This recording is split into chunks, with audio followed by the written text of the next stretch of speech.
ভাই রে ভাই, সত্যি করে বলি, এটা দেখে আমি এখনো বুঝে উঠতে পারছি না এটা কি আসলেই একটা ট্রেলার নাকি সিনেমার একটা কাঁচা নিষ্ঠুর টুকরো ছুঁড়ে মারা হয়েছে আমাদের দিকে। শুরুতেই যে সিনটা দেখায়, একজন মানুষকে এমনভাবে টর্চার করা হচ্ছে, ক্যামেরা এক মুহূর্তের জন্যও চোখ সরায় না, কোনো কাট নেই, কোনো রেহাই নেই। দেখেই বুক কেঁপে ওঠে, মনে হয় এই সিনেমা কোনো ছাড় দিতে আসেনি। এরপর একটার পর একটা সিন যেখানে শুধু একটা জিনিসই বোঝা যায়, এই সিনেমার টোন হবে ভয়ঙ্কর সিরিয়াস।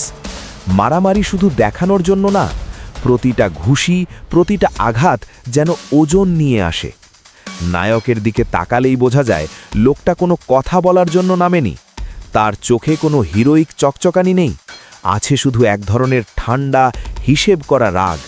সে হাঁটে ধীরে, কিন্তু আঘাত আসে ঝড়ের মতো। আর শেষে, ভাই, শেষের সেই মুহূর্তটা তো পুরাই মাথা নষ্ট করে দেওয়ার মতো। যার এন্ট্রি দেখানো হলো, সে আসলে কি চরিত্র, এইটুকু ইঙ্গিতই যথেষ্ট ছিল বুঝিয়ে দেওয়ার জন্য গল্প এখনো অনেক বাকি। শেষ ফ্রেমটা এমন জায়গায় কেটে গেছে যেখানে শরীর চায় সঙ্গে সঙ্গে পুরো সিনেমাটা দেখতে। একটাই কথা মাথায় ঘুরছে, এই ট্রেলারটা যদি এত ভারী হয়, তাহলে ফুল সিনেমা কতটা ইন্টেন্স হতে পারে।